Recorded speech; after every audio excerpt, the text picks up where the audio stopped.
I used to think complaint calls were just people being loud. Then I answered one from a grandmother in Ohio who wanted to know why her smart speaker kept saying her husband's name wrong. I read the script, asked the usual questions, and prepared for irritation.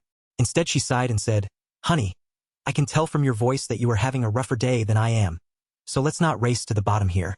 Nobody had ever said that to me on a support line. I had been awake since 4 because my landlord was tearing out pipes behind my kitchen wall. My lunch had leaked through the bag. My headset was pinching, and apparently all of that had made it into my voice before I could scrub it clean. Her problem turned out to be simple. The speaker was pulling the wrong pronunciation from an old contact entry. What was not simple was why she cared so much. Once I fixed it, she got quiet for a second and said she wanted the device to say her husband's name correctly because it was one of the last recordings she had of him reading weather updates into the app for fun. We should have ended the call there. Instead, we talked for another 6 minutes. About names. About losing people. About how technology only feels cold when nobody bothers to tuck real life inside it.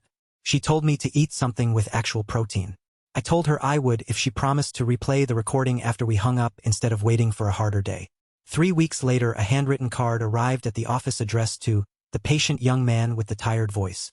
Inside was a photo of a kitchen table, one smart speaker, and a plate of oatmeal cookies.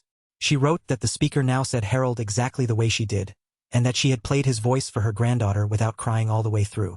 There were 2 tea bags tucked inside the card and one line underlined twice. "You fixed the machine, but you also stayed human." I had picked up expecting to survive another complaint. Instead, a stranger twice my age reminded me that being gently noticed can feel a lot like being helped.